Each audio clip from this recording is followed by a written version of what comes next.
What's up, everybody, and welcome to the Other Side of the Firewall podcast, where we talk about the latest and greatest in cybersecurity news, as well as highlight those movers and shakers and glass ceiling breakers, those people of color who've made it to the other side of the proverbial firewall. My name is Ryan Williams, and as always, I'm joined by Shannon Tynes. What's up? What's up? And LeVon Maynard. What up? What is going on? So, this week is all about cybercrime, whether it pays or doesn't pay. So the past couple of days, we were talking about how the DOJ, through international partners as well as the FBI, has been wreaking havoc on cyber criminals. So Monday, we discussed how they took down a website that sold other people's credentials, which is a great thing. Tuesday, we discussed how the FBI, in conjunction with Australia and New Zealand partners, put a app on criminals' phones, they put an app on burner phones that they gave to criminals through whatever pipeline or channel, and then they used it to talk in plain vernacular about killing people and selling drugs. So it caused a lot of busts and stings and all types of raids to happen. So crazy story. And then today we will be discussing how sometimes it does pay. So, but there's some good come out stories. So we have an update on the Colonial Pipeline. So CNN Politics, in an article titled "First on CNN, U.S. Recovers Millions in Cryptocurrency Paid to Colonial Pipeline Ransomware Hackers." It was written by Ethan Perez, Zachary Cohen, and Alex M. Can't pronounce your last name, sorry. But in this article, they discuss how the FBI, by whatever means, we're not sure, but they basically said they followed the money. They were able to, quote unquote, own the ransomware's network, and they're able to recover approximately $2.3 million in Bitcoin that was paid to individuals in the criminal hacking group known as DarkSide. So there's some crazy deflation, inflation happening with Bitcoin right now. So for all we know, they may have recovered all of the money. It's only worth 2.3 million, as opposed to the 4.4 that they paid out. If that's the case, then they're just gonna have to hold on to those coins. Hopefully it goes up. Fingers crossed myself. I don't own any Bitcoins, but I own some altcoins. I need them to go up. Right. But regardless, they recovered a sizable amount of the money, which never happens. So that's amazing. The Department of Justice was able to do that. And I think they did it through the FBI. There's a DOJ task force that the FBI is a part of, and they're able to get in there and do that. So FBI is all over this week's news. And a couple of weeks ago, we talked about them also going in and removing web shells from private companies' servers and things of that nature. So a little bit of overreach, but in this case, a little bit of heroism. So, 6 in one hand, half a dozen in the other. Right. So I think this is a great thing. And before we move on to the next topic, I'd like to get your guys' opinions.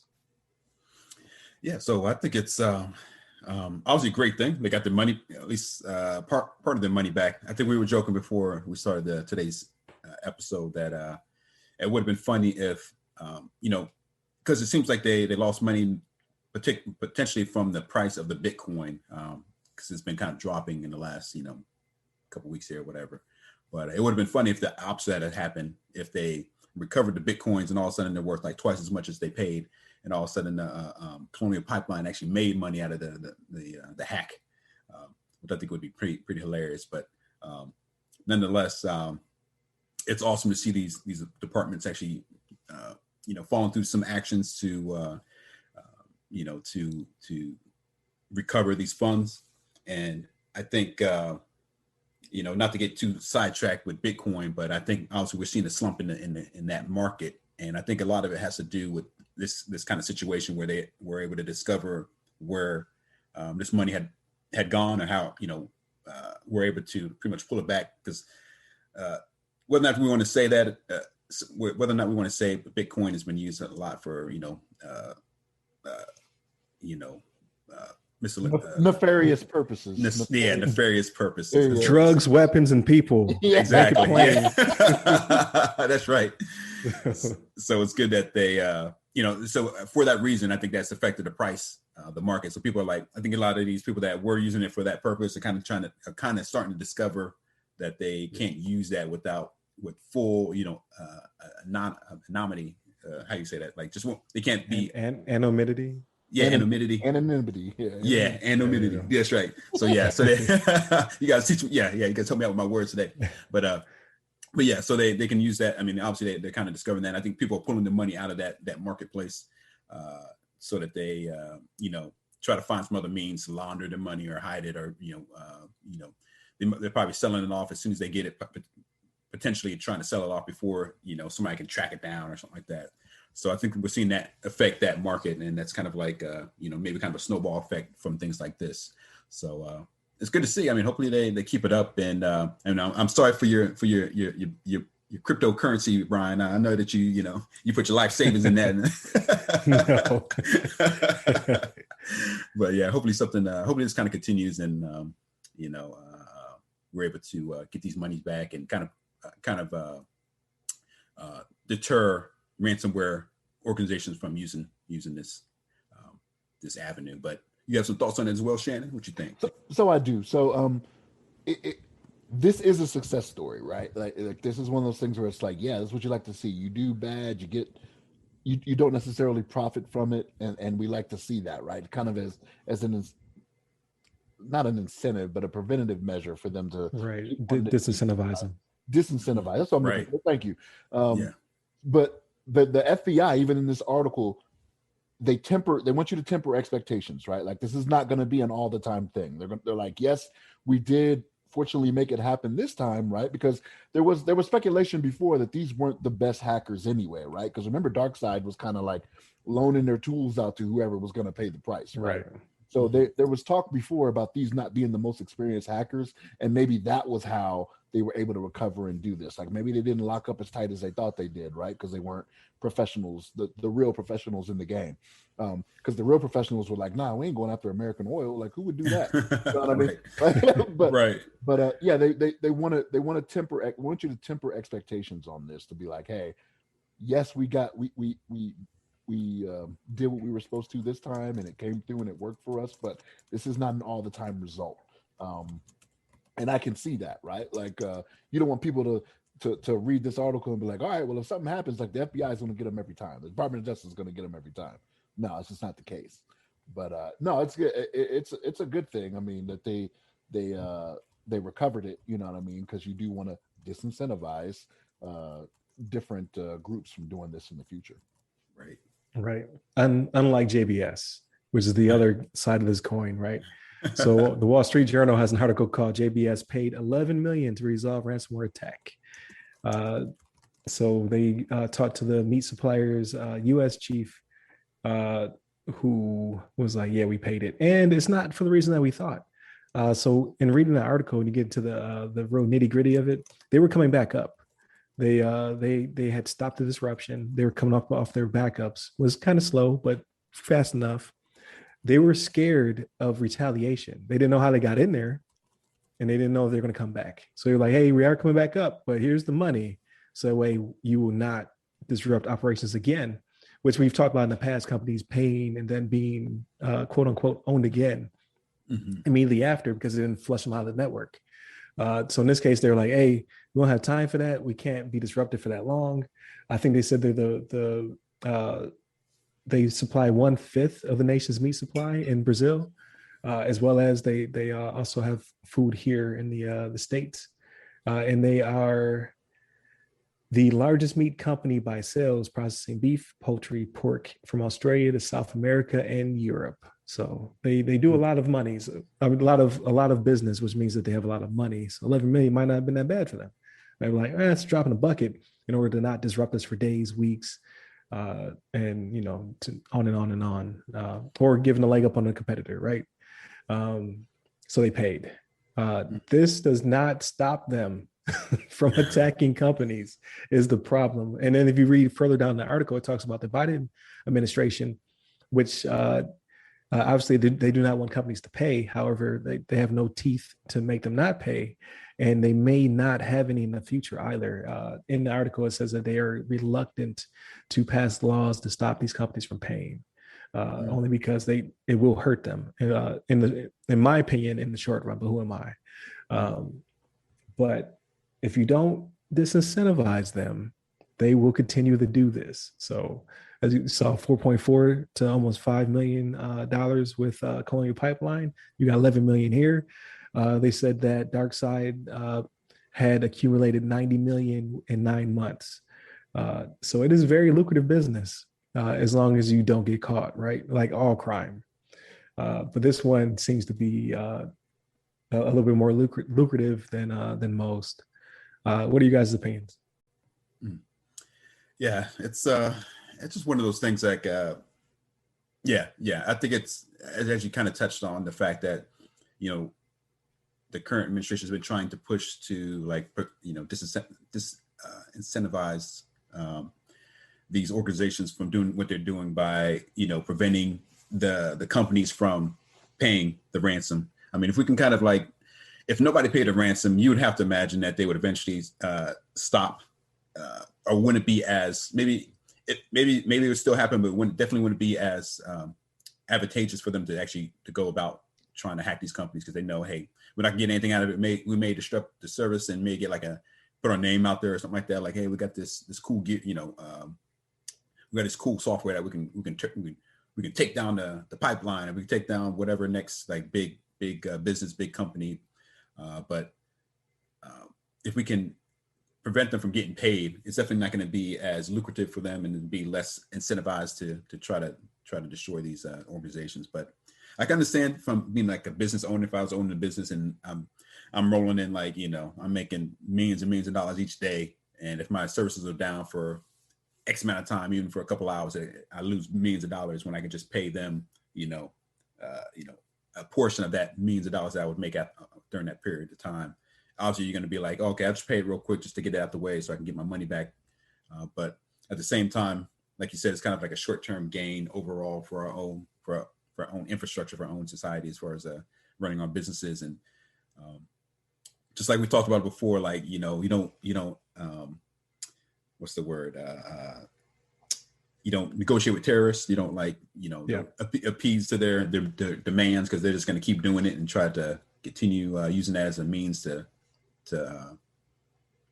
acquire monies out of you, or acquire whatever their goals are. So I think it's kind of sad to see, because now this one's even like more money was given by the JBS group than there was for the Colonial Pipeline. But it's just these hackers going to try to find the next big thing that people are like very very dependent on, and they're going to use that as a way to gouge them out of money if they know it's going to be a big hit on that corporation. So it's like a little give and take. But generally speaking, I'm with you, Ryan. I feel like, hey, we should just try to not pay these groups, and let them do the thing, and then we recover. If the company goes down for a bit, they lose some money, then hey, so be it. They're gonna, these businesses are pretty well established, and they're gonna be able to make that money back. Maybe some people will be out for a little bit, like with the Colonial Pipeline, maybe the oil won't be processed as quickly, but it will be back. And it was, I think when I read that one too, that they ended up using backups anyway, because they tried to use the recovery key that they had sent them, but it was too slow, so they ended up using the backup. So it's like they almost paid it for nothing anyway. But nonetheless, that's I guess it is what it is. But you have some thoughts on it as well, Shannon? So I do, and I'm a little bit different from you guys, right? So I agree the 11 million is just a drop in the bucket for them, right? Like I know with the amount of business that they do, like I know they're making billions and billions of dollars a year. But how much would it have cost them to do an analysis of their network to figure out where this problem was, right? Because okay, so you already had some type of plan to where you had backups. Because to me, the way I think about this, backups could fix this problem for every company, right? If you're doing backups properly, okay, you may lose a week's worth of work. I'd say 6 days worth of work or orders or whatever it may be, right? If you're doing them properly. If they come to you and say, okay, we got your information, or we got it and we did this, like, okay, well, I'm just going to trash, the hard drives for this, and here's the new ones, and we're going to change some stuff up and be good to go, right? They were already doing that. They were already on their way back up. So they paid the 11 million in hopes of not being hit again. but you've already established yourself as a soft target when you do that, right? Because Right. what's to say they didn't just say, okay, we brought everything back up and we still have that same vulnerability. You should have brought a pen team in there or done something, right? To say, hey, here's where your vulnerabilities lie. This is where you're soft. This is what you need to fix. This is how they got in. And it wouldn't have cost you $11 million, right? Even getting rid of equipment that may be compromised, you know what I mean? I don't think it's going to cost you $11 million. You know what I'm saying? And by equipment, I'm talking about it's probably hard drives, right? You know what I mean? Like you don't have to Right. get a whole server itself, right? Buy a new server or whatever it may be. Get rid of the hard drives and then go forward. So for me, I'm kind of like, if you were already coming up, it would have benefited you. There would have been a company out there that would have come to you in a day and done this and done an evaluation to say, this is where you were soft, this is what you need to fix, right? And on the high end, let's say you pay them $1 million, right? You know what I mean? So you've saved $10 million now. So not only is it that you've saved $10 million, now the investors in your company, because JBS is on the stock market, I'm fairly certain. I think so. I believe so. Yeah. So now now everybody that has confidence in your company is like, okay, I like that. You know what I mean? You guys took the approach where you saved this money, you hardened up your security. Okay, let's I think you're worth more than what you are now. Let's dump some money into this, make your stock price go up. So that's where I feel a little bit different. Like, Ryan, I'm with you, man. It's a drop in the bucket, but it's only a matter of time before they probably get hit again, and they'll be like, "Well, it was 11 last time. This time the number's 15." You know what I mean? Right.